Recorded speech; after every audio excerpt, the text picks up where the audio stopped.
अस्सलाम वालेकुम। आज मैं आपको सेकंड ईयर का एक सवाल आता है जिसमें अप्रोक्सीमेट वैल्यू मालूम करनी होती है। अप्रोक्सीमेट वैल्यू में हम कोई सा भी ले सकते हैं।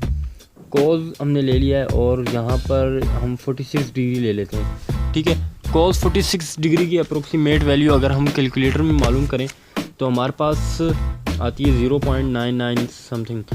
तो अगर हम कोस 46 लिखें, कोस 46, अब ये डिग्री में हम डिग्री से डायरेक्ट चेंज कर दें या फिर हम इसको मल्टीप्लाई बाय पाई बाय 180 से कर दें तो हमारे पास आप देख लीजिए 0.999 समथिंग आ रहा है आंसर। ठीक है, अब हमने इसको सॉल्व करना है। तो सॉल्व करने का तरीका क्या है? सॉल्व करने का पहला तरीका ये है कि हमारे पास 46 डिग्री है। 46 डिग्री को हम अगर ब्रेक करें उसके करीबी नंबर से, यानी कि 45 डिग्री, और उसके अलावा हम इसको कर दें +1 degree. 45 degree +1 degree is equals to 46 degree, यानी कि दोनों इक्वल हैं। अब हमने इसमें एक चीज़ याद रखनी है कि जो फर्स्ट नंबर होगा या फर्स्ट जो रेडियन में नंबर होगा उसको हमने x सपोज करना है। यहाँ पर मैंने ठीक है सपोजिशन का साइन लगा दिया। x is equals to 45 degree और जो दूसरा नंबर होगा उसको हमने डेल्टा x सपोज करना है और डेल्टा x हमारे पास कितना आ गया 1 डिग्री। हम अगर इसको डायरेक्ट रेडियन में कन्वर्ट कर लें, क्योंकि वहाँ पर हमने रेडियन में कन्वर्ट किया था कैलकुलेटर में, तो हम multiply by pi by 180 direct कर देते हैं और मल्टीप्लाई बाय पाई बाय 180 कर देते हैं। ये हमारे पास इसका आंसर आ जाएगा x is equals to 45 multiply by pi by 180। हमारे पास आंसर आता है 0.785। 0.785। अब हम इसके ऊपर चले जाते हैं। डेल्टा एक्स का आंसर हमारे पास क्या आता है? डेल्टा एक्स में हमारे पास पाई बाय 180। पाई बाय 180 हमारे पास किसके बराबर होगा? Pi by 180 is equals to 0.0174। 0.0174 ये हमारे पास आ गया है डेल्टा एक्स। ठीक है, हमारे पास दोनों आ गए। अब हमने क्या करना है?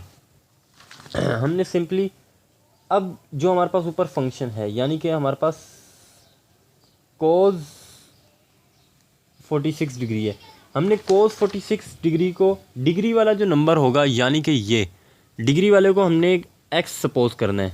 ये इस क्वेश्चन के रूल में फॉलो है। ठीक है, अब इसको अगर हमने एक्स सपोज किया है तो इस पूरे को हम वाई के सपोज करेंगे।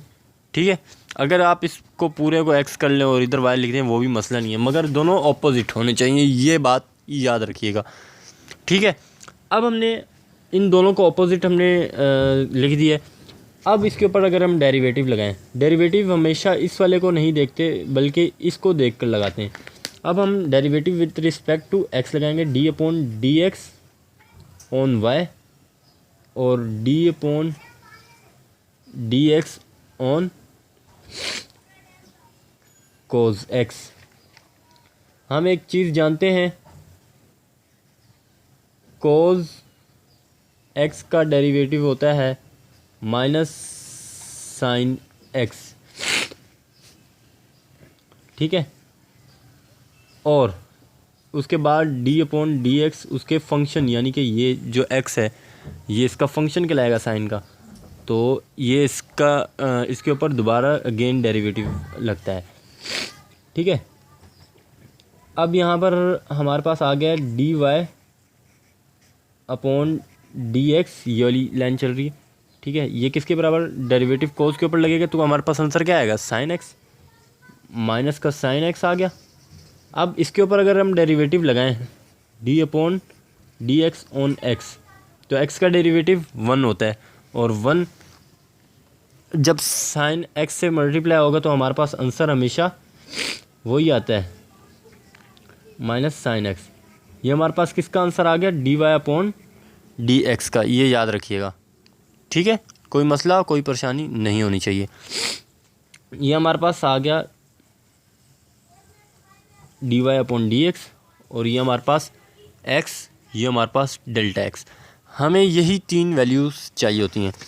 अब इसके बाद आती है बारी अप्रोक्सीमेट वैल्यू का फ़ॉर्मूला भी तो कोई होना चाहिए।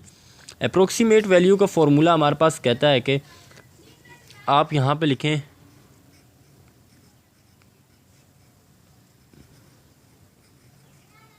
Approximate value is equals to, approximate value हमारे पास बराबर होती है y के, यानी कि जो सबसे पहले हमने चीज़ ली, उसके बाद उसमें ऐड कर देते हैं dy/dx और मल्टीप्लाई करा देते हैं इसको डेल्टा x से। इसमें हमारे पास तमाम चीज़ें आ रही हैं, यानी कि dy/dx आ गया, ठीक है, y आ गया, ये रहा, वो यहाँ पे हमने इसको सपोज़ किया था, डेल्टा x आ गया, ठीक है, हमने यहाँ पर निकाला था। मगर ये x कहाँ यूज़ हो रहा है? x तो फॉर्मूले में है ही नहीं, तो हम x को कहाँ यूज़ करेंगे?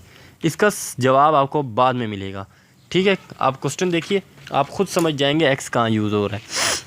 हमने जस्ट इन वैल्यूज़ को पुट करना है। अप्रोक्सीमेट वैल्यू हमारे पास बराबर हो गई है। पहले हमने किसकी वैल्यू लिखनी है? y की।